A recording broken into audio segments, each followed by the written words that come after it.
Everyone, आप सभी का स्वागत है मेरे चैनल पे। अगर आपको मेरे चैनल के फैन फिक्शन और वीडियो अच्छे लगते हैं तो मेरे चैनल को सब्सक्राइब ज़रूर कीजिएगा अगर नहीं करा हुआ है, क्योंकि आपके लिए ये फ्री है पर मुझे बहुत ज़्यादा मोटिवेशन देता है नए फैन फिक्शन लिखने और नए वीडियो बनाने के लिए। तो प्लीज़ चैनल को सब्सक्राइब ज़रूर कीजिए। और हाँ, हर बार की तरह वापस आने वाली मेरी क्यूट सी प्यारी सी सब्सक्राइबर टीम, वीडियो को देखने के साथ साथ वीडियो लाइक भी ज़रूर किया कीजिए। वीडियो लाइक करेंगे तभी तो हम जैसे और ज़्यादा फैन फिक्शन लवर्स को के पास ये वीडियो पहुंचेगी। तो प्लीज़ वीडियो को लाइक भी ज़रूर कीजिएगा। चलिए आज का पार्ट स्टार्ट करते हैं। लास्ट पार्ट में हमने देखा था कि किस तरीके से जेनेलिया ने विंग को मेडिसिन दी, ये बात सामने आ गई और उसके बाद भी जेनेलिया अपनी गलती नहीं मान के एक बात से मुकर रही थी। अब आगे जेनेलिया अभी भी अब घमंड और एक अकड़ में सामने खड़ी हुई है और साफ साफ इस बात के लिए मना कर देती है कि वो ऐसी कोई मेडिसिन नहीं दे रही थी। लेकिन कुछ समय में उसके घमंड को तोड़ने के लिए अब कुछ और मेट्स बहुत सारे हर्ब्स के साथ में उसके रूम से जो सामान निकाल के लाई थी वो ला के बाहर रख देती है, जिसे देख के अब जेनेलिया शौक है और गुस्से बोलते हैं, ये क्या तरीका है? आपने मेरे रूम की मेड से बिना पूछे जांच कराई? आप ऐसा नहीं कर सकते। इस बात पे अब तक शांत रहने वाली मदर क्वीन आगे आके एक जोर से जेनेलिया के थप्पड़ मारती है। जेनेलिया पूरी तरह से शॉक हो जाती है और मैडम लैन जेनेलिया से ज़्यादा जो गुस्सा और अकड़ कैरी करती है वो उतने ही गुस्से और अकड़ में बोलती है, तुम्हारी हिम्मत कैसे हुई किंग के सामने आवाज़ उठाने की? तुम किंग को क्या समझ रही हो? तुम्हें लगता है कि किंग के ऊपर तुमने आवाज़ उठाई और तुम्हें पनिशमेंट नहीं मिलेगी? तुम्हारा पूरा का पूरा प्लान बर्बाद हो जाएगा। तुम्हारा पूरा परिवार जीवन भर के लिए जेल में चला जाएगा। तुम किंग के फैसले पे सवाल उठाने वाली और डिसीजन पे उंगली उठाने वाली होती कौन हो? तुमने मेरे बेटे के सामने आवाज़ उठाई। इस चीज़ को शायद एज अ मदर में इग्नोर कर सकती हूँ, लेकिन तुम किंगडम के किंग पे सामने इतनी तेज़ आवाज़ में इतना सब कुछ बोल रही हो, ये एक मदर क्वीन कभी एक्सेप्ट नहीं कर सकती। लान कुरैन, अभी के भी शू क्लैन के लीडर को यहाँ बुलाओ और अभी के भी शू क्लैन से हमारी हर संधि को ख़त्म करो। उस शू क्लैन को अब हम अपने क्लैन के अंदर मर्ज कर रहे हैं, अलग से वो कुछ नहीं कर सकता। और दूसरा, उस शू क्लैन लीडर को बंदी बना रहे हैं, जिस चीज़ से अब कहीं ना कहीं जेनेलिया जो अपने ही अकड़ और घमंड में थी, एकदम से अपने परिवार और पूरे क्लैन पे जब उसकी गुस्से की वजह से मुसीबत आने लगती है तो एकदम से घुटनों पे बैठ के माफ़ी मांगने लगती है। माफ़ कीजिएगा मदद किंग, मैं इमोशनल होकर ज़्यादा बोल गई। माफ़ कीजिएगा किंग, योर मेजेस्टी, मुझसे गलती हो गई। किंग प्लीज़ मेरे परिवार को छोड़ दीजिए, मेरे क्लैन को छोड़ दीजिए। गलती मैंने करी है, आप मुझे सजा दीजिए। मेरे फादर का इससे कोई लेना देना नहीं है। मेरा भाई, मेरे छोटे भाई बहन, उन्हें कोई आइडिया नहीं है। अच्छा, अब तुम्हें याद आई कि तुम्हारे भाई बहन, तुम्हारे छोटे भाई बहन, वरना अब तक तो तुम इस बात को मान ही नहीं रही थी। कहीं ना कहीं अब मैडम लैन पूरे गुस्से में है और गुस्सा करते हुए जेनेलिया को बोल रही हैं, आज जल्द से जल्द अपना सारा सच सामने खोलो। सच बताओ, जो तुम पर सारे इल्ज़ाम लगे हैं वो झूठ है या सच है? अब लान कुरैन भी जेनेलिया से डायरेक्ट बात कर रहे हैं। जेनेलिया जो जानती है कि अब उसके पास खोने के लिए कुछ नहीं बचा है। अगर मैडम लैन इतने गुस्से में आ गई हैं तो वो पक्का उसके परिवार को बर्बाद ही कर देंगी। इसलिए वो अपनी गलती, सारी गलती अपने ऊपर लेते हुए माफ़ी मांगने लगती है। मुझे माफ़ कर दीजिएगा मदर किंग, मैंने ये गुस्से में करा। मुझे बहुत गुस्सा और बहुत ज़्यादा नफ़रत हो रही है इस यानली से, जिसकी वजह से मेरा पति मेरे साथ नहीं रहता और ये अपने पति के साथ एक नई ज़िंदगी शुरू करे। मुझसे ये बर्दाश्त नहीं हो रहा था, जिसके कारण मेरे हस्बैंड हम सबसे दूर उस कोल्ड केव में बंद है और ये आराम से अपनी नई शादीशुदा ज़िंदगी स्पेंड करे। मैं ऐसा नहीं चाहती थी, बस मुझे इसी चीज़ का गुस्सा था। मैं इसे एक नई फैमिली बनते हुए नहीं देखना चाहती थी। मैं नहीं चाहती थी कि ये मदर बने, बस इसी कारण मैंने ये गुस्से में करा। मेरे अंदर ये गुस्सा और जलन इसी औरत के कारण हुई है। अगर ये मेरे हस्बैंड को अपने साथ शादी करने पे मजबूर नहीं करती तो शायद मेरे हस्बैंड मेरे साथ होते, हम सबके साथ होते। मैं सिर्फ गुस्से में ये कर बैठी। मुझे माफ़ कर दीजिएगा इस चीज़ से। कहीं ना कहीं सब लोग शौक है, वहीं मैडम लैन ज़्यादा कुछ बोल नहीं पाती क्योंकि वो भी कहीं ना कहीं यानी से इस चीज़ के लिए नफरत करती हैं, लेकिन यहाँ वेंचिंग बर्दाश्त नहीं करती और गुस्से में बोलती है, तुम वो होते ही कौन हो इस तरीके से किसी और को सज़ा देने वाली? क्या तुम क्वीन हो? क्या तुम किसी और की ज़िंदगी के फैसले लेने वाली होती हो? कौन बेबी करेगा या नहीं करेगा, ये उन दोनों मियाँ बीबी की बीच की बात है। तुम्हारे इस तरीके से उन दोनों की शादीशुदा ज़िंदगी में इंटरफेयर करने का कोई हक नहीं था। तुमने बहुत गलत किया, उन मासूम बच्चों की जान लेने की कोशिश करी। तुम इस तरीके से किसी को मारने के बारे में सोच सकती हो, मैंने सोचा नहीं था। जेनेलिया, तुम इतना कैसे गिर सकती हो? वैंचिंग गुस्से में जेनेलिया को डांट रही है, लेकिन जेनेलिया तो अपनी अकड़ में ही कहीं ना कहीं चूर है। इतना गलत करने के बावजूद उसे लग रहा है, क्योंकि अभी मैडम लैन और लानकुरैन ज़्यादा उसके कुछ बोले नहीं उसके रिएक्शन के बाद, तो वो और थोड़ा गुस्से में बोलती है, तुम तो इसका साथ दोगी ही, क्योंकि तुम भी तो एक करेक्टर लेस हो। तुम ही क्या लगता है मैं यहाँ से चली जाऊँगी और तुम्हारा सच सबके सामने नहीं आएगा? अगर आज मेरी सारी सच्चाई सामने आ ही गई है तो मैं आप सब लैनकुरैन वालों को बताना चाहती हूँ, ये बेबी वैंचिंग का बेबी लानकुरैन का नहीं है, ये हमारे हस्बैंड का बेबी नहीं है, ये किसी और का बेबी है जो ये झूठ बोल के हमारे हस्बैंड के नाम पे डाल रही है। क्योंकि जब तक लानकुरैन महल में यहाँ लैनकुरैन में रहते थे, तो जब भी वो वैंचिंग के साथ रहते थे, मैं हर बार अगली बार उसे ये मेडिसिन देती थी, क्योंकि मुझे तुमसे भी जलन थी।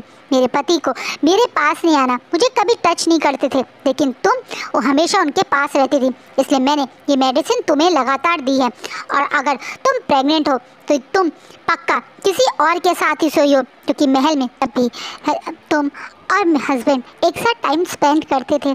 मैं हमेशा तुम्हें वो मेडिसिन देती थी। कहीं ना कहीं जेनेलिया अपने गुस्से में अपना सच तो सबके सामने ला रही है, लेकिन उसने वैंचिंग के ऊपर एक क्वेश्चन मार्क उठा दिया। वहीं ये बात सुन के कहीं ना कहीं लानकुरैन, मैडम लैन और यहाँ खड़ा हर कोई शॉक है। वहीं इस चीज़ से मिंग्याओ और लैंची के चेहरे पे एक कनिंग से स्माइल आ जाती है। वहीं वैंचिंग की आंखों से लगातार आंसू बहने लगते हैं।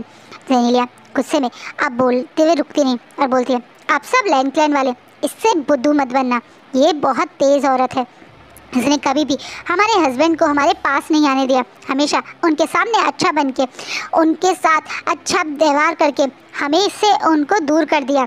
ये कभी नहीं चाहती थी कि लान शिचैन किसी और को प्यार करें, इसलिए इसने कभी भी किसी और कॉन्क्यूपाइन को शिचैन के आसपास आने ही नहीं दिया। और ये बच्चा शिचैन का नहीं है, मैं दावा कर सकती हूँ। अगर आप मुझे सजाए मौत भी दे दे, मुझे बर्दाश्त है। हाँ, मैंने ये सब किया था और मैं अपनी गलती के लिए मानती हूँ, लेकिन मरने से पहले मैं आप सबको सच बता के हुए मरूंगी, क्योंकि ये औरत झूठ बोले और किसी और के बच्चे को नया लैनकुरैन का हायर बना दे, उससे अच्छा है कि मरते मरते मैं सच ही बोलूँ। मैंने जिस दिन भी ये और शिचैन एक दूसरे के साथ क्वालिटी टाइम स्पेंड करते थे, हर दिन मैंने उसे मेडिसिन दी है। और अगर ये प्रेग्नेंट है तो ये कैसे है मुझे नहीं पता, क्योंकि यहाँ पे तो ऐसा हो ही नहीं सकता। इसने ज़रूर किसी और के साथ ही ये बच्चा प्लान किया है। कहीं ना कहीं जेनेलिया अब अपना सारा फ्रस्ट्रेशन वैंचिंग और वैंचिंग के कैरेक्टर और बच्चे पे उठाने लगी, क्योंकि कहीं ना कहीं वो यानली से ज़्यादा जेलसी वैंचिंग से ही करती है। वो शिचैन का उसे ना टेंशन देना और वैंचिंग को सारा प्यार देने के कारण बहुत ज़्यादा सब गुस्सा थी, और इसलिए वो वैंचिंग के बच्चे पे क्वेश्चन उठा रही है। नहीं, वैंचिंग सबकी तरफ इमोशनल भरी आंखों से देख रही है और देख रही है कि अब सबकी आंखों में एक क्वेश्चन मार्क उठ गया है, क्योंकि अगर कोई इंसान सारी गनाह करके सज़ा लेने को तैयार है तो वो क्यों झूठ बोलेगा। कहीं ना कहीं ये बात है अब लैनकुरैन के लोगों के दिमाग में आ गया। वहीं वांग जी गुस्से में बताए, इसे अभी के अभी जेल में ले जाओ, ये जो भी बकवास कर रही है इनमें कोई सच्चाई नहीं है। इसकी इतनी हिम्मत कि ये मेरे ब्रदर के होने वाले बच्चे पे क्वेश्चन उठाए, ये है कौन? इसे अभी के अभी जेल में ले जाओ। इसकी पूरी फैमिली अब इसकी गुनाहों की सज़ा भुगतेगी। इसके छोटे भाई बहनों को छोड़ के इसके फादर, मदर और ये तीनों जेल में रहेंगे, क्योंकि उन्होंने इसे सही से शिक्षा नहीं दी। इसी कारण ये सब कर बैठी। कहीं ना कहीं अब मैडम लैन भी शांत है। ये देखकर विंग थोड़ा सा गुस्सा हो जाता है। कहीं ना कहीं वो देख रहा है कि किस तरीके से सब लोग अब शांत है और वैंचिंग रो रही है। वांग जी ने ज़रूर गुस्सा किया, लेकिन बाकी कोई कुछ नहीं बोला, इसलिए आप विंग ना चाहते हुए भी सबके बीच में गुस्से में बोलता है, एक मिनट किंग वांग, पनिशमेंट देने से पहले मैं इसके लगाए हुए सारे इंजामों को हमेशा के लिए लोगों के दिमाग में ना रह जाए, इसलिए मैं इसके सामने कुछ क्लियर करना चाहती हूँ। क्या आप मुझे एक मौका देंगे? जिस पे वांग जी अब विंग की तरफ शौक है। अब विंग अब आगे आता है और हीलर्स को बुलाता है, जिससे हीलर्स और यहाँ आ रहे हैं। इस चीज़ से वैंचिंग भी कुछ समझ नहीं पा रही है।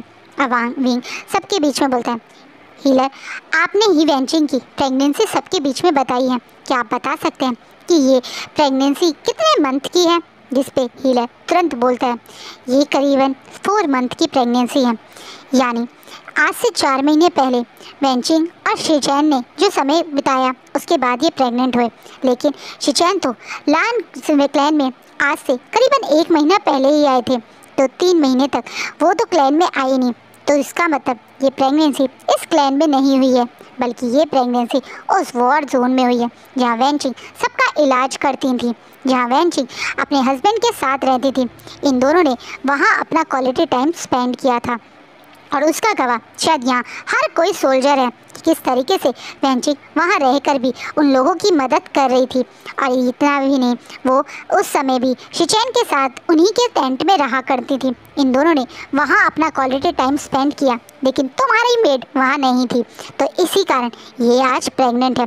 हर किसी के दिमाग में गलत फहमी करते के बच्चे के वजूद और अस्तित्व को गलत साबित करके तुम्हें लगता है तुम यहाँ से चली जाओगी, ये तुम्हारी सज़ा तो इसी जगह सबके सामने मिली जाएगी।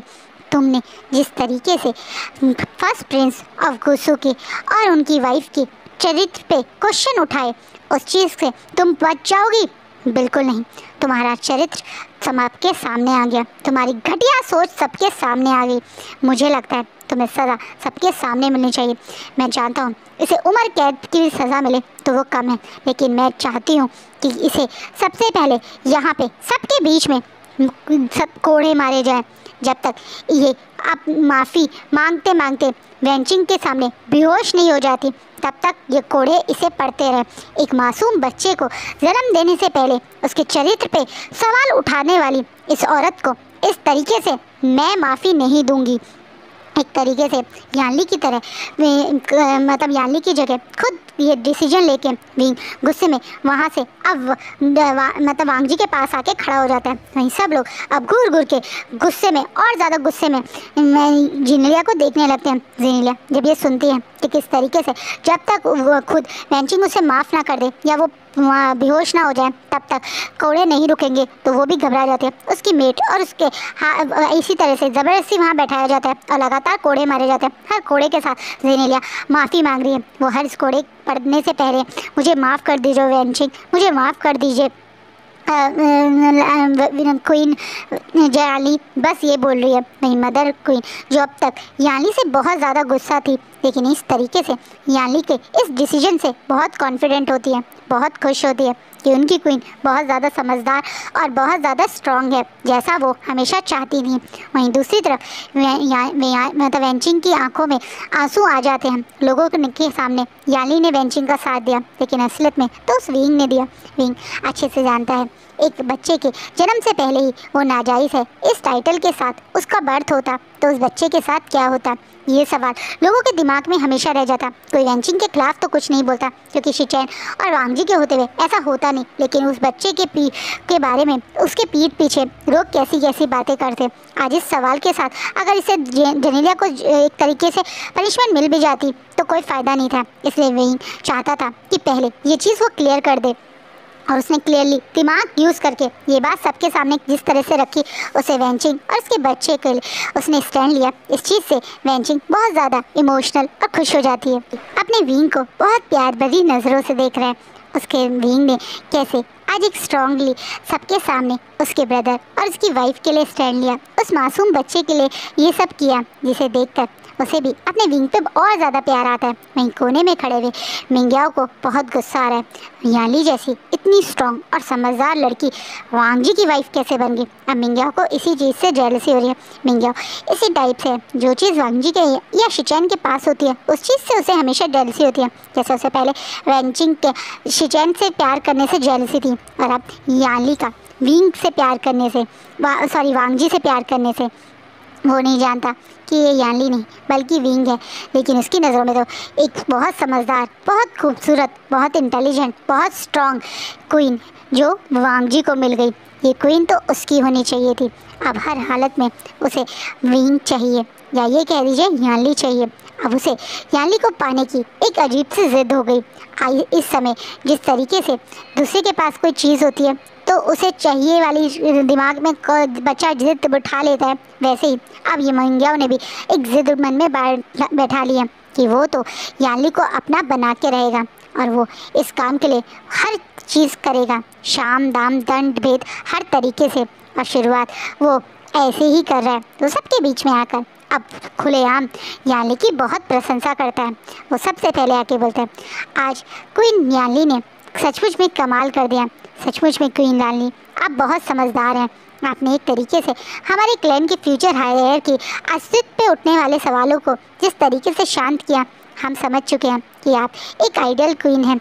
मैं आपका ब्रदर इन लॉ होने के नाते आज सबके बीच में आपकी प्रशंसा करता हूँ और आपका दिल से शुक्रिया भी करता हूँ। वहीं ये चीज़ देखकर आसपास के लोग भी यानली के नाम से आज पहली बार खुश होते हैं, थोड़ा सा तालियां भी बजाते हैं। कहीं ना कहीं यानली को जिस तरीके से गुस्से नफरत से अभी कुछ दिनों पहले तक सब लोग देख रहे थे, आज उन आंखों में हल्की सी रिस्पेक्ट है, हल्का सा उन्हें खुशी है कि यानली ने इस तरीके से उनके फ्यूचर हायर के लिए स्टैंड लिया।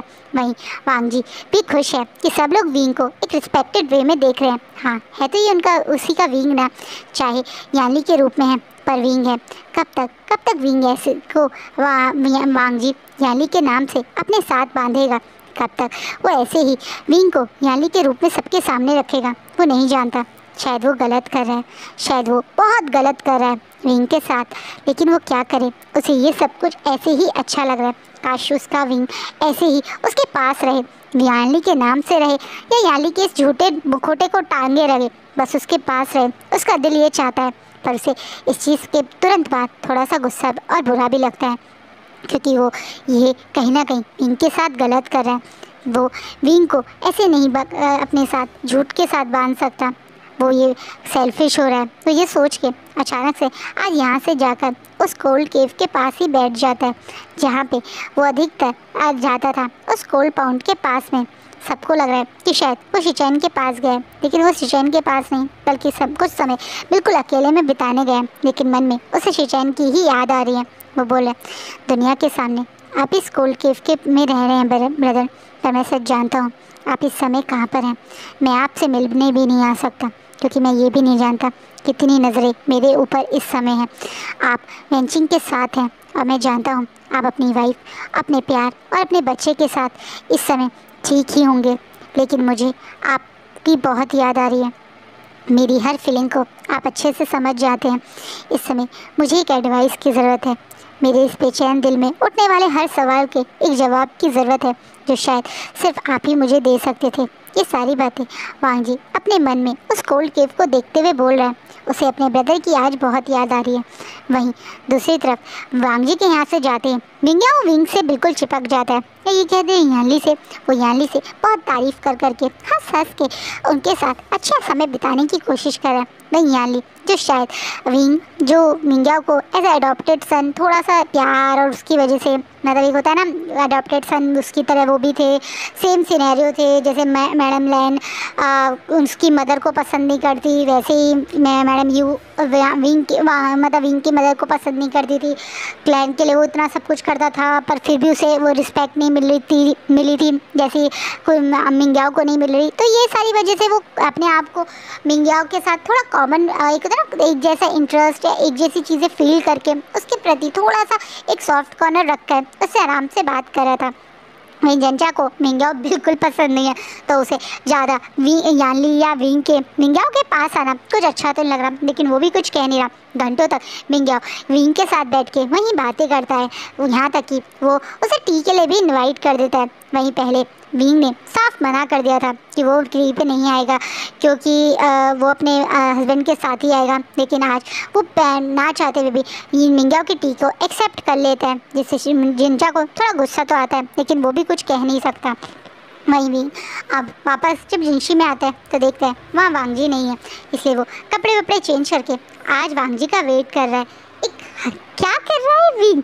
क्या वो एक वाइफ की तरह अपने हस्बैंड का वेट कर रहा है? एक मिनट, वो तो हस्बैंड है ना, लेकिन क्यों उसे विंग को बिना वांग जी के ये कमरा अच्छा नहीं लग रहा है? क्यों उसे इस रूम में आते वांगजी क्या होने का एहसास और मतलब स्मेल बहुत ज़्यादा काम फील करवाती है। जैसे इस समय भी इस रूम में वांगजी की वो सैंडलवुड स्मेल फील हो रही है। क्यों उसे अब वांगजी के आसपास रहना, वांगजी के उसके नज़रों के सामने रहना बहुत ज़्यादा अच्छा फील करवाता है। आज भी जब जैनचिंग के लिए इस तरह की बातें हो रही थी तो वांगजी की आंखों में वो दर्द क्यों विंग बर्दाश्त नहीं कर पाया। हाँ, आज शायद वो ये सब वेंचिंग और विंग के लिए भी मतलब वांगजी के लिए भी कर रहा था, क्योंकि वो जानता है कि वांगजी और वेंचिंग और शिचैन का रिश्ता बहुत प्यारा है, एक दोस्ती का, एक अपने अपन का, जो कि शायद विंग भी उतना ही प्यार से निभाना चाहता है। वो भी वेंचिंग के क्लोज जाना चाहता था, वो भी इस फैमिली का अपना बनना चाहता था। पर क्यों उसे जो थोड़े दिन पहले वो गुस्से वाली नज़रें, वो लैंड की नफरत पे कोई फ़र्क नहीं पड़ रहा था, लेकिन आज फ़र्क पड़ रहा था सबकी उसका ऐसे प्रशंसा करने से, उसे एक रिस्पेक्ट के साथ देखने से उसे क्यों इतनी खुशी मिल रही थी। क्या वो इस क्लैन में रहना चाहता है? क्या वो भी वांगजी के साथ उसके बराबरी खड़े होना चाहता है? आज कैसे उसने क्वीन की तरह डिसीजन लिया, उस चीज़ से विंग मन में बहुत खुश है। उसे लग रहा है कि कहीं ना कहीं वो भी इन चीज़ों को इसी तरीके से करना चाहता है, यानी वो अपने वांगजी के साथ उसके साथ खड़ा होना चाहता है, वो अपने वांगजी को साथ देना चाहता है। हाँ, उसे कहीं ना कहीं अब वांगजी से प्यार हो गया है और आज वांगजी के पास रहना उसे बहुत ज़्यादा खुशी देता है। वो पॉजिटिवनेस, जो वो गुस्सा, वो जेलसी जो भी थोड़ी देर पहले उसने वांगजी की आंखों में देखी, वो वांगजी का उस पर हक जताना उसे बहुत अच्छा लगा। वो अपने ही सवालों के साथ ऐसे शांत नहीं बैठ सकता, इसलिए वो तुरंत अब जंचा से मिलने का डिसाइड करता है। वो तुरंत वहाँ से तैयार होके अब तुरंत जंचा से मिलने चला जाता है। कहीं ना कहीं वांगजी के पास तो उसका भाई नहीं है जो उसके दिल के उठ रहे सवालों का जवाब दे, लेकिन विंग के पास तो उसका भाई है जिससे वो बात कर सकता है। इसे जंचा जब विंग को यहाँ देखता है तो शुरू में थोड़ा डर जाता है, और बोलता है, तुम यहाँ आए और तुम विंग के कपड़ों पे क्यों आए हो? विंग वुशियान, तुम भूल गए हो क्या? तुम ज्ञान ली हो तो तुम ऐसे लड़कों के कपड़ों में कैसे आ सकते हो? इतना शौक क्यों हो रहे हो? वैसे भी ये वहाँ हंगवन जुन के कपड़े हैं, कोई फ़र्क नहीं पड़ता अगर मैंने पहन भी लिया। और वैसे भी गार्ड और उन लोगों ने मुझे रोका नहीं। हाँ, क्योंकि तुम इसी महल में हो, वरना अगर तुम जिंशी के बाहर होते तो अब तक तो तुम्हें कैदी बना दिया जाता। तुम भूल गए हो क्या? तुम इस लैंड क्लैन के दुश्मन हो, तुम इस लैंड क्लैन के उन लोगों को मारने वाले वो सेनापति विवुशियान हो जिससे लैंड क्लैन नफरत करता है। तो तुम ये विंग बन के ऐसे नहीं आ सकते थे। तुम्हें मुझसे मिलना था, तुम मुझे बता देते, मैं आ जाता, या ज्ञानली सीजे वाली कपड़ों में आते। विंग अब थोड़ा सा परेशान होता हुआ जंचा के पास बैठता है और बोलता है, जंचा, ये लोग मुझसे इतनी नफरत करते हैं, पर मैं तो इन्हीं लोगों से प्यार करने लगा हूँ। मेरा मन अब इन लोगों के साथ रहने का करता है। मुझे इन लोगों की आंखों में अपने लिए वो रिस्पेक्ट देखकर वो खुशी देख लगी जो शायद मुझे कभी जियांग्स क्लैन के लोगों की आंखों में भी अपने लिए रिस्पेक्ट देखकर नहीं लगी। मुझे क्या हो गया जंचा? जंचा भी विंग की बातें सुन के पूरा शौक है और बोलता है, तुम ये क्या बोल रहे हो विंग? हाँ जंचा, मुझे नहीं पता, शायद मैं पागल हो गया हूँ या ये क्या हो गया है। शायद ये रिश्ता, ये शादी का रिश्ता मुझे पूरी तरह से पागल बना रहा है, लेकिन अब मुझे कहीं ना कहीं लैंड क्लैन से प्यार हो गया। मुझे लैंड क्लैन में रहने का मन करता है, मुझे लैंड क्लैन के लोगों के लिए कुछ करने का मन करता है। इनकी आंखों में अपने लिए प्यार चाहिए, ऐसी फीलिंग चाहिए। मुझे मदर लैंड यानी मैडम लैंड की आंखों में मेरे लिए प्यार चाहिए, उनके प्यार पाने का मन करता है। मुझे हर किसी की नज़रों में अच्छा दिखना है, मेरी ये कोशिश करने का मन करता है। मैं ऐसा क्यों कर रहा हूँ जंचा? मुझे क्या हो गया जंचा? कहीं ना कहीं तुम इसे अपना इन लॉज का घर मानने लगे हो। कहीं ना कहीं तुम चाहते हो जैसे हर न्यूली वेड वाइफ अपनी इन लॉज के घर में सबकी नज़रों में अपने लिए प्यार और रिस्पेक्ट बनाना चाहती है। शायद तुम्हारा दिल भी वो कर रहा है। शायद कहीं ना कहीं तुम इस रिश्ते को दिल से मानने लगे हो विंग। हाँ जंचा, शायद यही बात है, लेकिन क्या वांगजी मुझे अपनी वाइफ मानेगा? जंचा, जैसे मैं वांगजी के लिए फ़ील करने लगा हूँ, क्या वांगजी मेरे लिए वो फील कर पाएगा? मैं एक मैन हूँ जंचा, और दूसरे मैन से एक रिश्ते की, एक ऐसे रिश्ते की उम्मीद कर रहा हूँ जो शायद नेचुरल ने, प्रकृति ने एक औरत और मर्द के लिए ही बनाया, यानी एक शादी का रिश्ता। दो आदमी कैसे एक शादी के रिश्ते में बन सकते हैं? इस कल्टीवेशन वर्ल्ड के किंग कैसे एक कट स्लेव बन सकता है? कहीं ना कहीं मेरा प्यार सेल्फिश हो रहा था, लेकिन आज अब यहाँ आकर मेरे दिमाग से ये बात निकल गई। मैं किंग लांगवांग जी से प्यार नहीं कर सकता, क्योंकि मेरा प्यार काम किसी भी तरीके से मुमकिन है ही नहीं। इस क्लैन के उस दुश्मन का, जिसने इस क्लैन के कितने सारे लोगों का खून किया है, उस दुश्मन का लोग कैसे किंग के साथ एक्सेप्ट करेंगे? एक आदमी होकर दूसरे आदमी के प्यार को कैसे ये लोग एक्सेप्ट करेंगे? मेरे ख्याल से मैं एक गलत ट्रैक पे जा रहा था, जो सही नहीं है, जो शायद इस क्लैन के लिए, मेरे किंग के लिए, मेरे हस्बैंड के लिए और मेरे लांगवांग जी के लिए सही नहीं है। तुम्हारे लांगवांग जी, सचमुच में मेरा भाई तो पूरी तरह से इस किंग लांगवांग जी के प्यार में पागल हो गया। तभी तो अभी भी इन आंसू भरी आंखों से इस प्यार के अनकम्प्लीट होने पे रो रहा है। तुम्हें क्या ऐसा क्यों लगता है कि शायद किंग लांगवांग जी तुम्हारे प्यार को एक्सेप्ट नहीं करेंगे? क्योंकि मुझे तो ऐसा नहीं लगता है। विंग एकदम से होपफुल आइज से जंचा की तरफ देखने लगता है।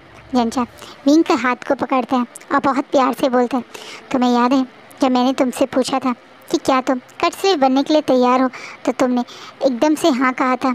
उस दिन कहीं ना कहीं मैंने ऐसे ही एक्सप्रेशन लांगवांग जी की आंखों में भी देखे थे, जब वो तुम्हें उस समय जिंशी से खींच के ले जा रहे थे।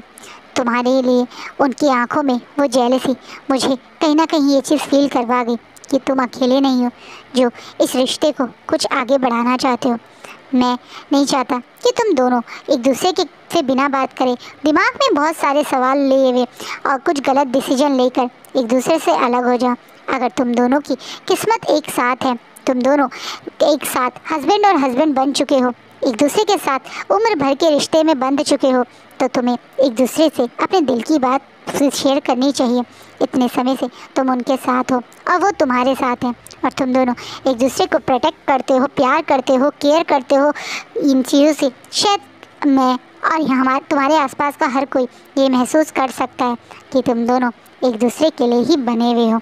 मेरे ख्याल से तुम्हें अपने दिल की फीलिंग वह कहीं ना कहीं वांगजी से शेयर करनी चाहिए। जंचा एक अच्छे भाई की तरह विंग को एक सही डिसीजन लेने के लिए इंकरेज कर रहा है। अपने दिमाग में बात रख के या अपने दिल में कुछ रोके रख के और कुछ ना बता के बाद में एक दूसरे को हर्ट होते हुए देखने से अच्छा है क्यों ना एक दूसरे के सामने अपनी फीलिंग्स को रखा जाए। ज़्यादा से ज़्यादा क्या होगा, किंग लांगवांग जी विंग को मना कर देंगे, साफ मना कर देंगे कि वो उसे प्यार नहीं करते, लेकिन कम से कम विंग इस सोच से तो बाहर आएगा। और जंचा की सोच अपनी जगह बिल्कुल सही है। कम से कम अपने दिल की बात तो सामने वाले को बतानी चाहिए पहले से ही। सामने वाला आपके प्यार को एक्सेप्ट नहीं करेगा, क्या पता वो आपसे प्यार ना करता हो, इस डर से प्यार और फीलिंग्स को ना शेयर करो। तो उससे अच्छा है फीलिंग्स को शेयर कर दो। रिजेक्ट होना फिर भी ठीक है, लेकिन कम से कम दिल में रहकर दुख पहले से ही कुछ एजम्पशन लगा लेना कोई फ़ायदा नहीं है। ये बात जंचा सोचता है और यही चीज़ उसने विंग को भी बोल दी। विंग भी अब मन में सोच रहा है कि हाँ, वो एक बार वांग जी को अपने दिल की, अपनी इस फीलिंग के बारे में ज़रूर बताएगा। और वो यही बात सोच के वापस अपने रूम की तरफ आ जाता है। लेकिन जब वो रूम में आता है तो देखता है कि वांग जी पहले से ही रूम में आके सो चुका है। वहीं विंग यहाँ नहीं था, तो वांग जी को लगा कि वो पक्का जंचा के साथ ही होगा। और कहीं ना कहीं आज के इस पूरे एपिसोड के बाद वांग जी भी अभी विंग से थोड़ा बच के रहना चाहता है, क्योंकि उसे लग रहा है कि वो अगर और ज़्यादा विंग के करीब रहेगा तो कहीं वो कुछ बड़ा ना कर दे, क्योंकि विंग के उसकी लाइफ से जाने के चक्कर मतलब लिए एक तरीके से उसकी वो पॉजिटिवनेस विंग उससे दूर ना हो जाए। वो सोच कर ही वांग जी की अंदर जो एक अजीब सी फीलिंग आती है, जिससे उसका मन करता है कि वो हमेशा विंग को अपने साथ रखने के लिए कुछ भी कर जाए। उस फीलिंग के चक्कर में कहीं वो कुछ ऐसा ना कर जाए जिसके कारण विंग और वो और हमेशा के लिए दूर हो जाए। वो यही सोच है। वहीं दूसरी तरफ मैडम लैन अब वैनचिंग के साथ उसके रूम महल तक आती हैं और उसे महल पे छोड़ते हुए उससे माफ़ी भी मांगती हैं कि जिस तरीके से आज यानली ने उस समय अपना दिमाग यूज़ करके और उसके लिए स्टैंड लिया वो नहीं ले पाई। उस समय वो बहुत ज़्यादा अपनी ही सोच में गुम हो गई, सही समय पे कुछ बोल नहीं पाई। लेकिन हाँ, वो ये बात हमेशा से कहती हैं और मानती हैं कि वैनचिंग ही उनके फर्स्ट सन यानी उनकी लान शिचेन के लिए परफेक्ट है। वो कभी भी शिचेन और वेनचिंग के रिश्ते पे किसी को सवाल नहीं उठाने देती, चाहे जेनेलिया कुछ भी बोलती, पर वो जानती हैं कि ये बच्चा सिर्फ उन्हीं के बेटे का था और वो इस बात के लिए बारे में बिल्कुल भी एक बार भी यानी वेनचिंग पे शक नहीं करा था। वो वेनचिंग से फिर भी माफ़ी मांगती है कि वो विंग की तरह फिर भी सही डिसीजन नहीं ले पाई, उसके लिए वो माफ़ी मतलब सॉरी है। वहीं वेनचिंग भी उन्हें प्यार से तुरंत गले लगा लेती है और मानती है कि वो यहाँ पे इतने समय लैन क्लैन में रह पाई, उसका कारण कहीं ना कहीं मैडम लैन थी। मैडम लैन उसके लिए एक मदर की तरह है और उनकी ऊपर वो आँख बंद करके भरोसा करती है। वो जानती है कि एक मदर कभी अपने बच्चे के कैरेक्टर पे क्वेश्चन नहीं उठा सकती, तो कैसे मैडम लैन उसके कैरेक्टर पे क्वेश्चन उठाती। इसी कारण वो स्माइल करते हुए मैडम लैन को तुरंत माफ़ कर देती है। वही मैडम लैन और वेनचिंग एक दूसरे से एक प्यारा सा गुड बाय करके वहाँ से चले जाते हैं, लेकिन वेनचिंग अंदर आके ये शिचैन के पास उस गुप्त रूम में जाकर शिचैन के पास थोड़ी देर बैठती है, फिर उसके सोते हुए के ही सीने पे सर रख के बहुत ज़ोर ज़ोर से रोने लगती है। वो शिचैन को इस हालत को देखकर, अपने सिचुएशन को देखकर बहुत ज़्यादा दुखी है। वो कहाँ शिचैन के साथ इस वॉर के बाद एक हैप्पी लाइफ बिताना चाह रही थी, लेकिन उन दोनों के साथ ये क्या हो गया। वो दोनों एक दूसरे के साथ होकर भी कितने दूर हैं। आज उस वेनचिंग और उसके शिचैन के रिश्ते पे भी सवाल उठे, क्योंकि शिचैन वहाँ नहीं थे, क्योंकि अगर शिचैन वहाँ होते तो कभी भी वेनचिंग को कोई कुछ कहने की हिम्मत ही नहीं कर सकता था। ये जेनेलिया भी कुछ भी नहीं कर पाती, लेकिन शिचैन के ना होने से वेनचिंग कितना ज़्यादा अपने आप को कमज़ोर महसूस कर रही है। आज वो ये चीज़ शिचैन के सामने रो रो के बोल रही है। कहीं ना कहीं शिचैन, जो शायद इस समय इस कोमा में है, लेकिन खुद अंदर से अपनी वेनचिंग के लिए दुखी हो रहे होंगे, यही बात वेनचिंग भी महसूस कर रही है। और आज का पार्ट यहीं रुकता है। आई होप आपको आज का पार्ट अच्छा लगे। कल के पार्ट में एक हॉट सेशन आने वाला है। जी हाँ, हमारे विंग और वांग जी के बीच में कुछ ऐसा होने वाला है जो शायद विंग और वांग जी ने भी नहीं सोचा होगा और आपने भी नहीं सोचा होगा। तो नेक्स्ट पार्ट के लिए ज़रूर आना। एंड आई होप आपको आज का पार्ट अच्छा लगे। कैसा लगे कमेंट में बताना। एंड प्लीज़ मेरी वीडियो को लाइक ज़रूर किया कीजिए। And thank you so much मुझे इतना प्यार और सपोर्ट देखने के लिए, मेरी वीडियो को देखने के लिए। थैंक यू एंड धन्यवाद।